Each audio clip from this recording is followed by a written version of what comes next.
Assalamualaikum warahmatullahi wabarakatuh. Alhamdulillah kali ini ketemu lagi dengan Ustazah Dewi.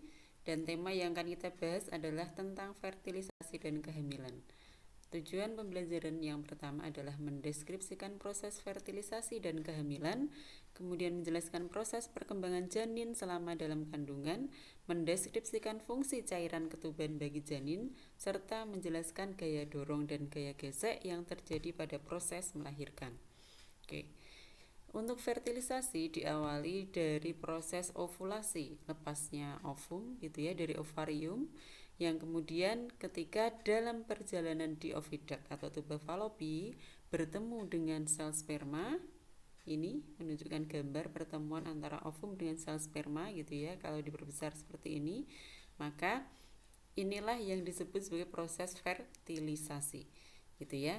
Hasil fertilisasi ini adalah sel zigot yang di dalamnya sudah terdapat perpaduan antara informasi genetik dari inti sel ovum dan inti sel sperma. Nah, sel zigot tadi kemudian akan mengalami pembelahan sel menjadi 2 sel, 4 sel, 8 sel, kemudian membentuk kumpulan sel yang disebut sebagai morula gitu ya. Nah, kemudian berkembang menjadi blastula atau blastosit. Nah, yang merupakan kumpulan sel yang di dalamnya terdapat rongga begitu ya. Nah, blastosit atau blastula ini kemudian akan mengalami implantasi atau penempelan pada dinding rahim atau dinding uterus. Nah, bagaimana sel sperma bisa bertemu dengan sel ovum?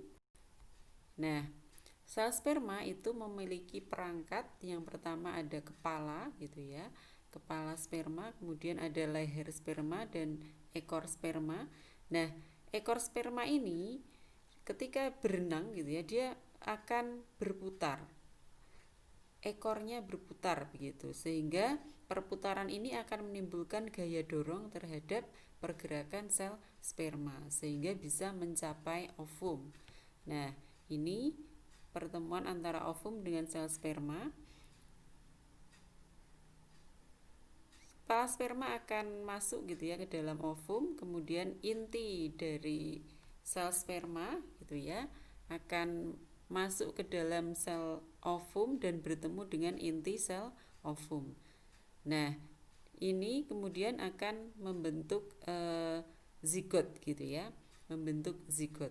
Nah, zigot ini kemudian akan berkembang menjadi embrio. Nah, kita lihat ini adalah zigot tadi, hasil pertemuan sel ovum dengan sel sperma yang akan mengalami pembelahan-pembelahan hingga terbentuk blastula atau blastosit gitu ya. Nah, kemudian mengalami implantasi atau penempelan di dinding uterus atau dinding rahim. Nah, sebagian dari sel-sel blastula akan membentuk embrio gitu ya. Kemudian sebagian yang lain akan membentuk perangkat bagi embrio untuk tetap bisa bertahan hidup gitu ya, untuk bisa berkembang. Nah, yaitu membentuk plasenta, tali pusat dan kantong amnion atau kantung ketuban begitu ya. Nah, embrio dalam perkembangannya itu berada di dalam kantung amnion atau kantung ketuban ini gitu ya. Nah, ini menunjukkan gambar plasenta, penghubung antara janin dengan ibu gitu ya, di bagian rahim ibu begitu. Kemudian antara plasenta dengan janin itu dihubungkan oleh tali pusat gitu. Ini talinya, tali pusat ya. Nah, plasenta memiliki peran yang sangat penting bagi kehidupan embrio gitu ya, yang kemudian akan membentuk janin gitu ya. Nah, kenapa? Karena plasenta ini merupakan bagian gitu ya yang di dalamnya terdapat banyak sekali pembuluh darah sehingga menjadi jalan bagi nutrisi dan juga oksigen dari ibu menuju ke janin, sehingga keperluan janin bisa diperoleh gitu ya, tercukupi dari hasil nutrisi yang berasal dari ibu begitu. Nah, Air ketuban atau cairan amnion gitu ya, itu muncul setelah kantung ketuban terbentuk, yaitu sekitar 12 hari setelah fertilisasi gitu ya. Nah, awalnya air ketuban ini berasal dari cairan tubuh ibu saja. Namun kemudian akan bertambah oleh urin janin gitu ya, ketika kehamilan sudah mencapai sekitar 20 minggu. Nah, semakin bertambah usia kehamilan, maka volume cairan ketuban juga akan semakin bertambah. Nah, air ketuban memiliki peran yang sangat penting bagi janin. Yang pertama adalah melindungi janin dari benturan dengan dinding rahim. Kemudian yang kedua, memberi ruang gerak janin. Kenapa? Karena ini kaitannya dengan sifat zat cair gitu ya. Bahwasanya zat cair itu memiliki sifat tidak bisa dimampatkan. Sehingga ketika janin mengalami benturan gitu ya, misalnya perut ibu gitu ya mengalami benturan, itu tidak akan merubah bentuk dari kantong ketuban atau kantong amnion gitu ya, sehingga tetap kondisinya bisa memberikan ruang gerak bagi janin, tidak akan mengecil begitu ya. Nah, kemudian selain itu air ketuban juga mengandung nutrisi yang penting bagi janin gitu ya. Di dalamnya terdapat karbohidrat, protein gitu ya, asam amino gitu ya, elektrolit dan sebagainya yang dibutuhkan untuk keberlangsungan hidup janin. Kemudian selain itu, air ketuban juga memiliki peran penting ketika proses kelahiran, yaitu bisa membersihkan jalan lahir gitu ya dengan cairan yang sifatnya steril begitu. Kemudian selain itu, air ketuban juga bisa digunakan sebagai pendeteksi kelainan genetik pada janin gitu ya dengan proses amniosentesis gitu ya. Kemudian melindungi suhu tubuh janin atau sebagai inkubator alami gitu ya di dalam tubuh ibu, di dalam rahim ibu begitu. Kemudian yang terakhir, membantu proses kelahiran. Jadi sebagai pelicin gitu ya ketika janin keluar dari tubuh ibu. Nah, ini menunjukkan proses kehamilan mulai dari trimester pertama gitu ya. Kita lihat untuk trimester pertama fetus gitu ya, ukurannya masih sangat kecil gitu ya. Kemudian kita lihat janin atau fetus ini gitu ya, fetus. Nah, ini berada di dalam kantong amnion atau kantong ketuban tadi, dilindungi oleh cairan amnion. Nah, kita lihat perkembangan janin pada usia 6 minggu. Nah, di sini masih terlihat adanya ekor gitu ya. Nah, seperti kita masih punya tulang ekor ya gitu ya, tapi sudah tidak muncul ekor gitu ya. Nah, berikutnya janin pada usia 9 minggu. Nah, pada usia 9 minggu sudah bisa disebut sebagai janin. Kita lihat strukturnya sudah lengkap gitu ya. Kaki, tangan begitu ya. Kemudian ini adalah telinga begitu ya. Nah, perangkatnya sudah lengkap. 12 minggu sudah semakin bentuknya semakin jelas begitu ya.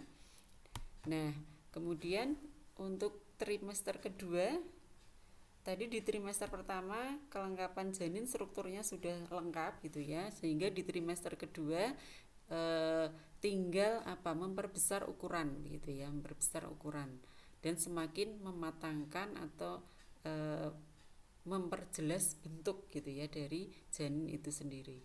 Nah, ini tadi yang Ustazah sampaikan mengenai plasenta gitu ya, ini adalah tali pusat ya. Nah, berikutnya masuk ke trimester ketiga, ini janin posisinya sudah posisinya sudah berubah gitu ya, kepala sudah mulai berada di bawah gitu ya untuk persiapan proses kelahiran. Nah, proses kelahiran dipicu oleh tingginya hormon estrogen gitu ya di dalam darah begitu. Nah, tingginya hormon estrogen ini akan memicu rahim gitu ya menjadi semakin peka terhadap hormon oksitosin.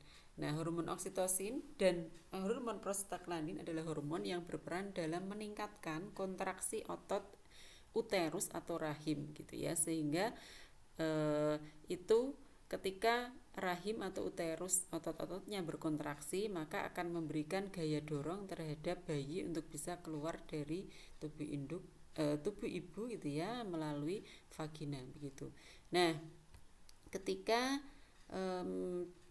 kepala bayi gitu ya, atau bayi sudah masuk ke bagian serviks atau leher rahim gitu ya, maka tentunya akan timbul gaya gesek gitu ya antara bayi dengan serviks atau leher rahim.